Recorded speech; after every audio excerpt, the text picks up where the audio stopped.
number of years back, I made a video talking about how to put the little snap ring in the centering cone back in these steering columns, and I had actually built an entire video on how to rebuild these columns, but I got so much feedback from those videos of people who were just completely ungrateful that I decided not to upload the video.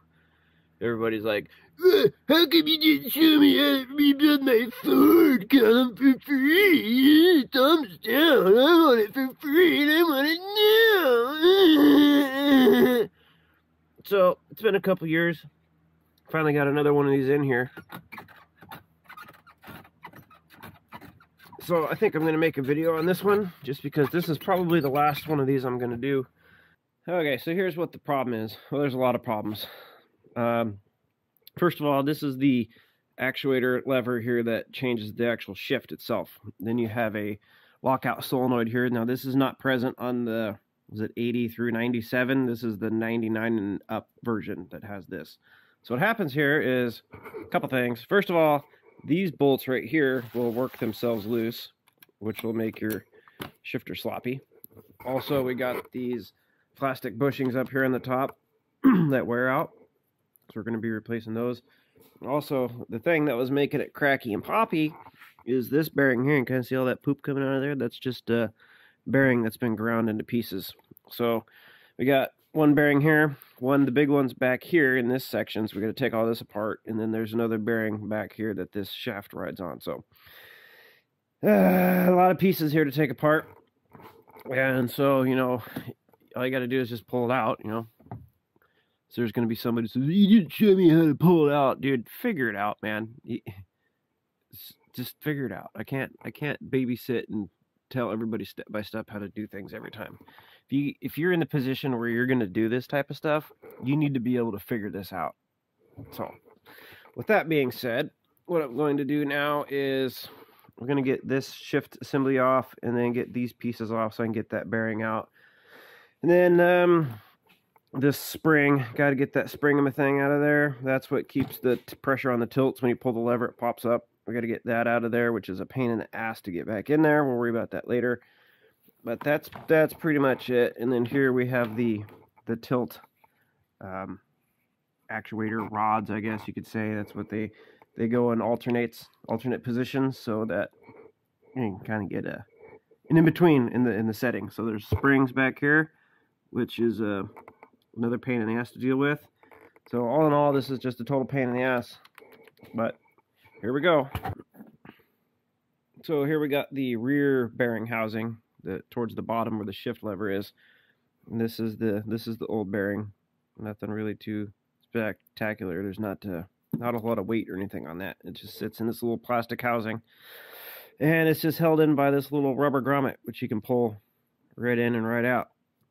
That's all there is to that guy. Okay, so what you got to do next is the spring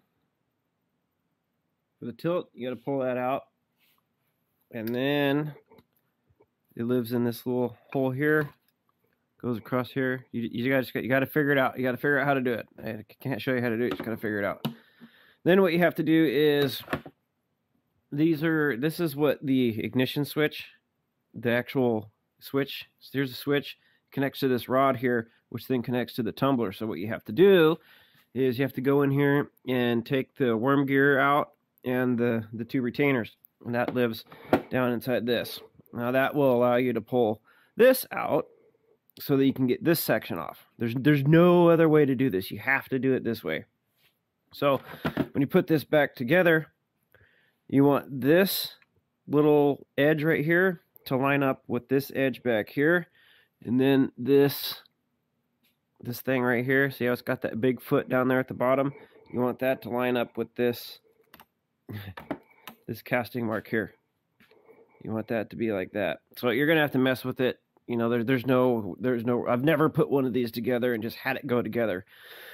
You might have to take this apart 5 or 6 times to get it right. Now, what I will tell you is, before you put all this stuff together, make sure that this actually works, because what'll happen is you'll end up with it back in the car and it won't turn all the way, or it won't go back all the way. Go ahead, ask me how I know that. That's why I say you got to do it this way. So the next step here is we got the big bearing there in the back, and we got the little bearing here in the front. We're going to use snap ring pliers. We're going to pull this off. This spring will be pissed, and it's going to want to kill you. So you're going to want to have to be prepared for that. But then that's the end of it. This bearing here, this one here, and we already got the other one. And then we just got to clean this stuff up. And you can see that this is actually part of the cast. This is all just cast stuff here. See, it's just grease. See the shiny spots in there? That's actually the metal that's worn off of this. A lot of these are plastic. Some of them are metal. The older style had a much dumber design than this, where the rod ran down the top, kind of like the Saginaw style, which is, we won't even go into that, but basically we're almost there. So we're just going to clean this up, get that bearing in, and then we'll go from there. So here's what happens. This forward bearing disintegrates, basically, is the gist of it. And there's a forcing cone. You kind of see that little slit right there, maybe. The forcing cone is stuck in there. But we have replacements for this. We've got a new clip and a new cone. And here's the new bearings. So all this stuff came directly from Ford. Bought it from the dealership, overnight shipping from Titus Will. Was it Titus Will? I don't know who it was. Let's look. Overnight shipping from Titus Will, Tacoma. So now what I got to do is pound this shaft out of here. See, here's the rear bearing where the U-joint is. There's the big bearing. There's a little bearing. All I got to do is tap this out of here, replace those bearings, clean this thing up, put it back together. All right, well, here's the money shot. See what's all left of that bearing. It's just falling apart, and these scrapes and stuff in here are from the shaft actually hitting the housing. So here's what's left of it. I had to file this down. See, there's what's left of that little forcing cone. So we'll have to get this all cleaned up and get it all put back together. Now there's what's left of our bearings in pieces. So just kind of tap them out, clean them up, put them back in. Got a new one in here. This one's usually a little bit tighter to get in there. You gotta figure it out. That's how you do it. Put it in there, get your new forcing cone, and that thing centers the shaft inside the bearing. Right? It's easy. Then take this little guy. See how wore out that is? That goes back on there like that. Then you got your spring, which holds all this together. Now I got to get that snap ring back on there. So we're not going to reuse this one. So this is the part in the last video where it was plain as day how it was done, but there was one guy that had a meltdown because I didn't hold his hand and walk him through it and do it for him. So this is how you do it. You put the thing in the vise like that. You can even do it in the car if you have to, if you're only replacing one. Now see, what we're going to do is we're going to force this centering cone down inside this bearing. So I got the snap ring on past the first groove. Now we got to get that down in here. So take an oxygen sensor socket, put it on there like that, and then you take one of these. This is a hammer, and you hit the thing with the hammer. See? That is how easy it is. So there you go. That's how you do it. Now work this thing out of there. See, that cone over time is going to wear in there, and that's what keeps this thing all together. So that's it. That's all I got to do. You take the thing and you hit it with the hammer. If you can't, if you're not skilled enough to do that, then, well, that's why I do them. So, yeah, that's the thing. Hammer, hit, thing with hammer. Not hard, not physics, not rocket science. So now what we're going to do is clean off a bunch of this old grease and lube this thing back up, put it back together, stick it in, pull it out, and then I'm going to pull the Jeep in here and work on it instead.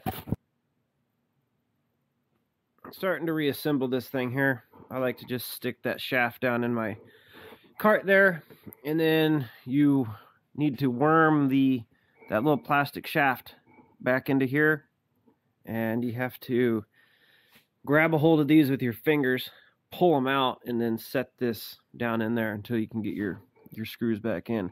Then comes the fun part of getting all of this stuff lined back up. You can usually stick your finger down here, and you can push this back up about right there is where you want it to go. Now you'll see on the inside, maybe you can see, maybe you can't see, I don't know. Sometimes there's a tooth that's a little bit rounded off. That usually indicates the point. You can kind of feel it when you push this. It'll go to a stop point, and it'll spring both ways. But you want to push it in until it makes that stop, and then you can start reassembling your worm screw and everything. So yeah, all in all, it's not that bad. You do a couple of these and you get it. I usually put some molybdenum lube in here where the steering lock is and all this stuff. Just put some lube in there. So this is how you get the spring back in. I'm not going to sit here and talk about this for a long time because this is like a time bomb getting ready to go off. But this is a door spring installer for a Chevy. So you want to compress that thing until it wants to go into low Earth orbit, and then just stick it in there. Well, there you have it. It's all put back together. I'd say this spring is probably the hardest part. Put some new bushings in there. Put some molybdenum lube on it. Some engine assembly. I got the rear put back together. Make sure that these get tightened up too. This is one of the most common oversights right here. That's pretty much it. Make sure your key goes in, turns, starts it, turns off, pulls out, and usually what I do at this point is I'll go in there and put this thing in the truck and actually hook the ignition switch up and make sure that this works and actually starts it before I go through and put everything completely back together. So that's it. Just put everything back together and you're golden.